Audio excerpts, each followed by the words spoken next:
بسم الله الرحمن الرحيم. دي اهم الكويستشنز بتاعت الستوري صف سادس الاعدادي بلاك بيري. من الاخر ما تذاكرش غير دول. دي اهم الكويستشنز اللي موجوده في كتاب الورك بوك بالموديل انسر بتاعتها او بالاجابه النموذجيه بتاعتها. هنمشي واحده واحده وبكرر ما تذاكرش غير الكويستشنز اللي موجوده قدامك.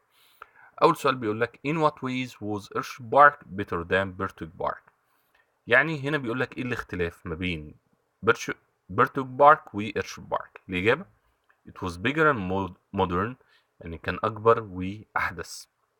تاني سؤال Why did Lady Smith use the special reins؟ ليه كانت بتستخدم الرينز المعينة اللي هو اللجام to keep the horses heads held high؟ علشان تخلي راس الحصينة عالية. because it was the latest fashion، لأن ديت كانت أحدث موضة. وما تنساش إن إحنا كنا قلنا قبل كده في فيديو أولاني ليدي سميث كانت بتحب الليتست فاشن، وكانت أهم أو الليتست فاشن بالنسبة للهورسز اللي هي السبيشال رينز. رقم 3 Why was it difficult for the horses to pull the carriage up a hill؟ ليه كان صعب على الحصنة إن هي تسحب العربية وراسهم مرفوعة لفوق؟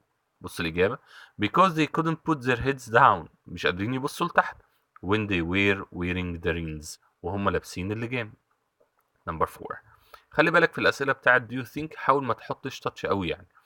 do you think that Ginger was right to start to kick؟ هل جينجر كان معاها حق إن هي تبدأ تركل؟ why not؟ خلي بالك انت في السؤال بتاع why not لو قلت why، لو قلت yes يبقى لازم تقول ليه، لو قلت why not يبقى لازم تقول ليه برضه. yes because she was uncomfortable، لأن الرينز ما كانتش مريحة.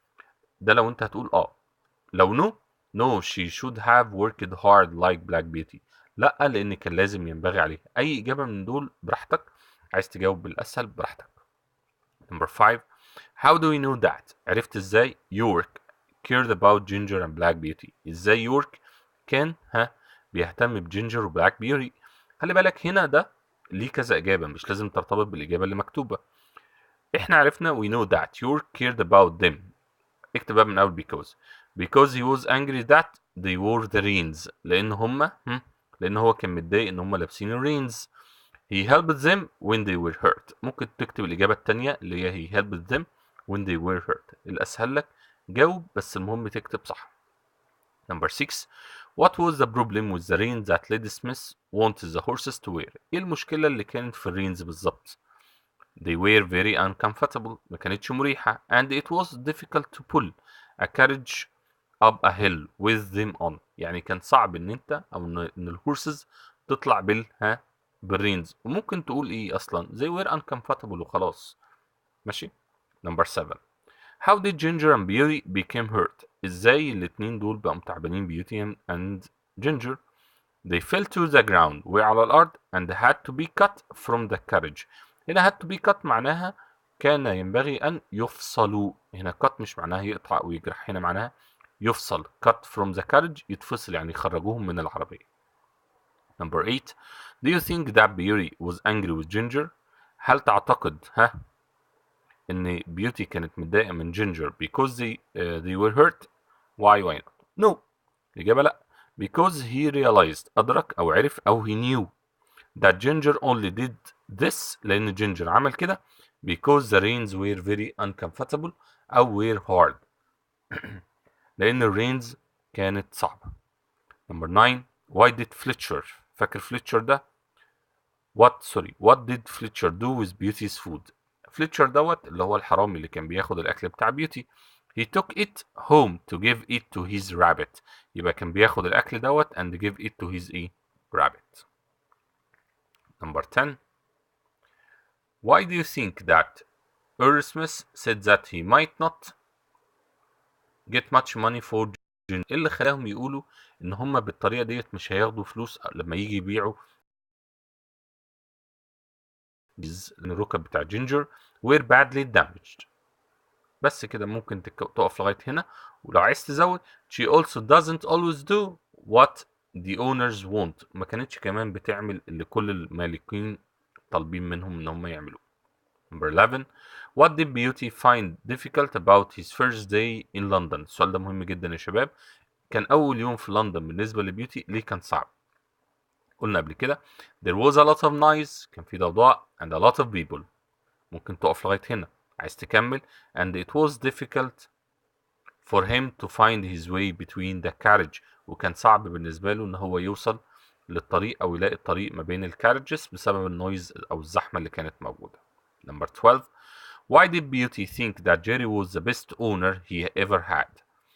ليه بيوتي اعتقد ان جيري دوت كان افضل اونر، افضل مالك؟ because he gave Black Beauty good food.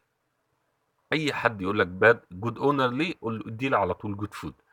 and fresh water، وميه كويسه.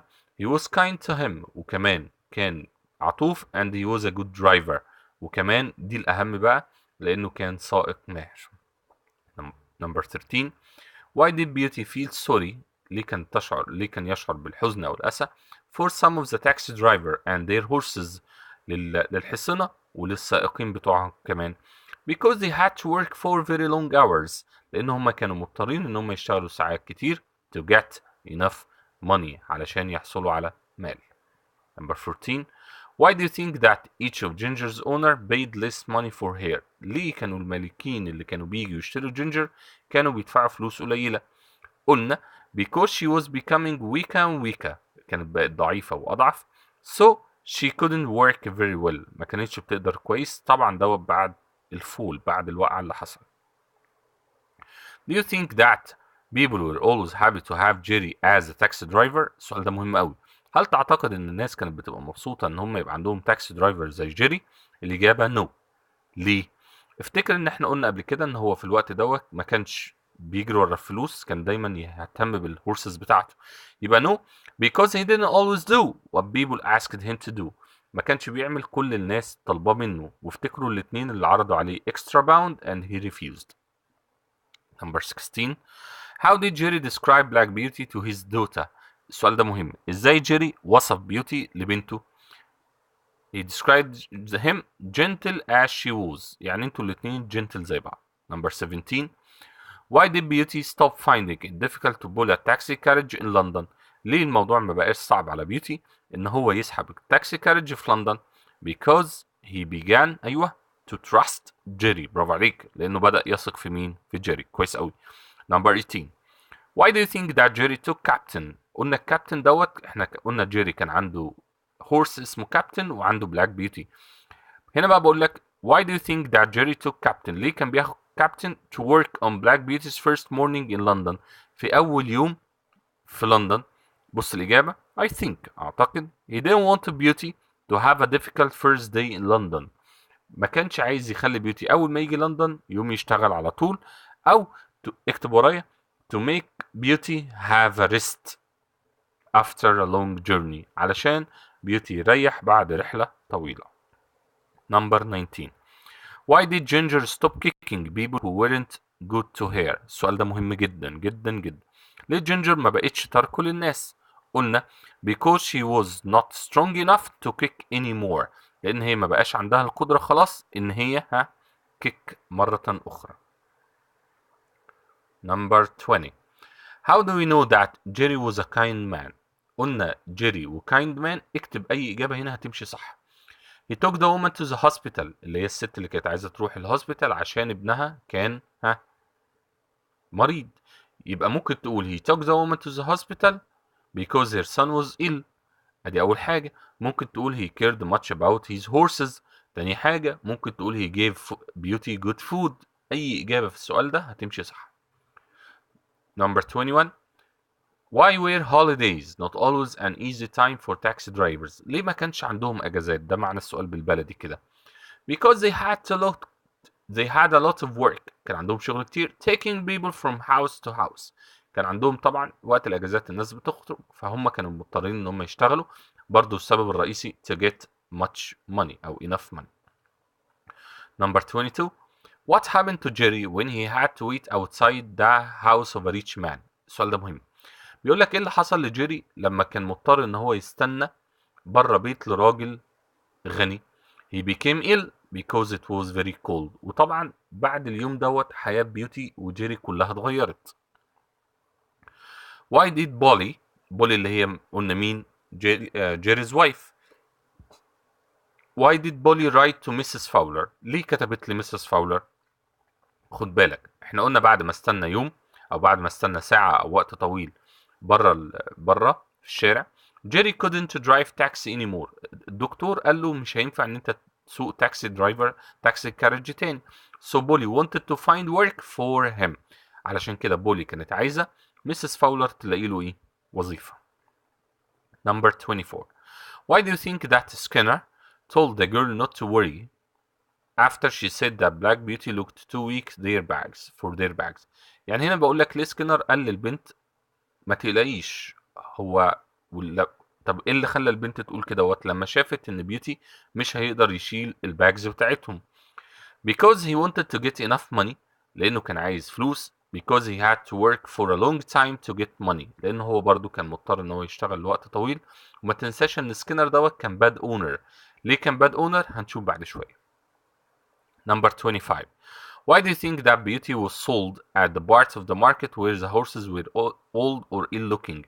بقول لك هنا ليه تعتقد ان بيوتي اتباع في الجزء بتاع الماركت؟ قلنا الماركت كان فيه كذا شكل للهورسز وكذا سايز، وكان فيه جود لوكينج وايل لوكينج، يعني حصانه كويسه وحصانه وحشه. هنا بقى السؤال بيقول لك ليه بيوتي اتباع في الجزء اللي هو فيه حصانه وحشه؟ because beauty had been ill and now he looked old. لانه بيوتي بقى تعبان جدا واصبح شكله عجوز. Why do you think that Jerry became ill؟ ايه اللي خلى جيري تعبان؟ قلنا فوق. He had to wait outside the house of a rich man and it was very cold. 27. Why do you think that Beauty was worried when Jerry found work with Mrs. Fowler؟ ليه هنا بيوتي تفتكر قلق ان جيري مش هيبقى تاكسي درايفر تاني وممكن يشتغل مع ميسيس فاولر؟ because he was becoming old. لان بيوتي بقى يكبر and he knew that he might have difficult work to do in the future. ممكن تقابله مصاعب، او ممكن تغير الاجابه دي خالص. اكتب ورايا. he would be sold to bad owner. يعني ممكن يتباع ل bad owner. Number 28. Who was Skinner؟ مين سكينر؟ and why was he a bad owner؟ وليه كان مالك سيء؟ he was a taxi driver. كان تاكسي درايفر برضو. he was a bad owner because ليه بقى كان مالك سيء؟ he worked 7 days a week. كان بيشتغل ال7 ايام بتوع الاسبوع and never gave his horses rest or enough to eat. ومش بيريح الحصانه بتاعته ولا حتى اكل كفايه. Number 29. What happened when Beauty tried to pull the carriage up a hill؟ ايه اللي حصل لما بيوتي حاول ان هو يطلع او يسحب الكارج للتل؟ he fell onto the ground. وقع على الارض and thought that he was going to die. وحس كده ان هو خلاص هيموت and he couldn't breathe well. وما كانش قادر يتنفس كويس. Number 30. Why didn't Beauty recognize معناها يدرك او يتعرف على. الجملة دي مهمة او السؤال ده. جو جرين at first. ليه لما شاف جو جرين في الاول معرفوش؟ because he was now a tall strong man. لان جو جرين بقى tall and strong man. Number 31. Do you think that Fletcher deserved معناها يستحق. السؤال ده مهم يا شباب. Do you think that Fletcher deserved to be arrested؟ هل هو يستحق ان هو يتقبض عليه؟ Why؟ Yes, because he stole. او ممكن تقول he took لو ناسي كلمة stole. because he stole Beauty's food. لانه كان بياخد الاكل بتاع Beauty. Number 32. Why did Mr. Barry خلي بالك Mr. Barry doctor advise him to ride a horse؟ في الفيديو الاولاني كنا قايلين خلي بالك Mr. Barry كان في اتنين ادوله ادفايس، اتنين ادوله نصيحه، الدكتور والفريند. هنا بقى بقول لك واي دكتور مستر باري's دكتور للدكتور بتاع مستر باري advise him to ride a horse انه يركب حصان. as هنا هي because فما تتلخبطش. this was a good for his health لان كان جيد من اجل صحته. 33. What happened to the horses after they fell to the ground؟ ايه اللي حصل للحصنة لما وقعوا؟ they were hurt and they were taken home. 34. Why do you think it's important to watch animals؟ watch هنا معناها يراقب مش يشاهد. animals workers carefully. ليه تعتقد ان من المهم ان احنا نراقب العمال بتوع الحيوانات؟ to make sure they are honest. علشان نتأكد ان هم عندهم او they are honest ان هم امناء. تمام. 35. Why did Mr. Barry sell Beauty؟ ليه مستر باري في الاخر باع بيوري؟ as قلنا as لا because felt bad بعد ما حس بالتعب after the bad behavior of Fletcher. وكمان تحس انه قفل كده من الحصنة بعد bad behavior السلوك السيء بتاع فليتشر. قلنا ايه السلوك السيء؟ he took beauty's food. Number 36. How do you know that Jerry cares about horses? عرفنا ازاي ان جيري دوت كان يهتم بالهورسز. he doesn't take the passengers quickly ما خدش الركاب بسرعة to the station اللي هم عرضوا عليه الاكسترا باوند because he always thinks about his horse لانه كان دايما بيفكر في الحصان بتاعه. 37. Why didn't Jerry go fast for the passenger who wanted to catch a train? نفس السؤال بنفس الطريقة، ممكن نقول بقى نفس الإجابة because he thought about his horse. Number 38. What do you think of the two men who jumped into the taxi in front of the poor woman? ايه رأيك في الناس اللي هم الاتنين رجالة اللي قفزوا في التاكسي كارج قدام أو أمام السيدة الفقيرة؟ I think it was rude to do that. ليس من الأدب فعل هذا because she was carrying her small baby لأن هي كانت شايلة ابنها اللي هو كان تعبان and wanted to go to the hospital وكانت عايزة تروح مستشفى. 39. Why did a vet اللي هو الطبيب البيطري look at Beauty؟ ليه الفيت دوت راح بص على بيوري؟ because he fell down in the street لأنه وقع في الشارع. he saw that Beauty needed for food and rest ولقى إن بيوتي محتاج طعام وراحة. Number 40. Do you think that the man should pay Jerry for the time he waited outside the house? Why not? الراجل اللي هو خلى جيري دوت يقعد يستناه بتاع ساعة، هل تعتقد ان هو كان لازم يدفع لجيري ولا لا؟ ما تنساش ان الراجل هنا لما دفع فلوس لجيري الراجل نفسه كان متضايق. الإجابة yes he should pay him. أيوة كان لازم يدفع له. If Jerry didn't wait لو ما كانش استنى he could take another passenger and get more money. لأنه لو ما كانش استنى فجيري كده ضيع وقت، كان ممكن ياخد أي راكب آخر. Number 41. Do you think that Skinner was a bad owner? Why not? قلنا السؤال ده قبل كده. 42. Why wasn't Black Beauty put into a carriage for 2 days? ليه بيوتي ما اتحطش في الكارج لمدة يومين؟ Because Jerry was too ill to take him out for work. لأن جيري بقى تعبان إن هو يشتغل. هنا ممكن السؤال 42 دوت يجي لك بطريقة تانية بصيغة مختلفة، يقول لك إيه؟ How did Beauty know that Jerry was ill؟ عرف ازاي بيوتي ان جيري بقى تعبان؟ هنكتب بقى اجابة السؤال نفسه. ازاي؟ هنقول ان because Beauty wasn't put into a carriage for 2 days. اعكس السؤال. هقول لك تاني. يعني هنا السؤال يقول لك طب بيوتي عرف منين ان جيري تعبان اصلا وعنده كولد او مش قادر ان هو يشتغل؟ لانه ما اتحطش في الكارج لمدة يومين. يوم ما هيلعب معاك في الستوري هيلعب معاك في الصيغة بتاعت السؤال، لكن مش هيجيب حاجة غريبة. Number 43.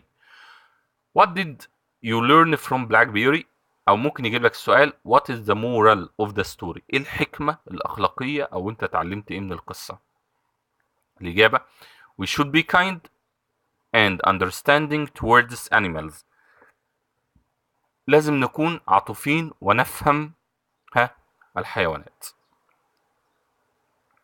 سوري يا شباب. 44. Why do you think that the reins were uncomfortable؟ ليه ما كانتش مريحة؟ Because they kept the horses held high all the time. بتخلي دماغهم مرفوعة طول الوقت. So it was impossible to pull the carriage up a hill. كان صعب ان هم يسحبوا العربية او الكارج على التل. 45. What did York think about special reins؟ كان رأيه ايه في السبيشال رينز؟ He was angry about them. كان متضايق منهم. 46.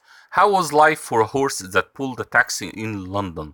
الحياة كانت عاملة ازاي للحصان اللي كان بيسحب التاكسي في لندن؟ It was difficult. كانت صعبة because a horse had to work for long hours. ودول يا شباب أكتر أو أهم الأسئلة اللي موجودة في الورك بوك بالموديل أنسرز بتاعتهم.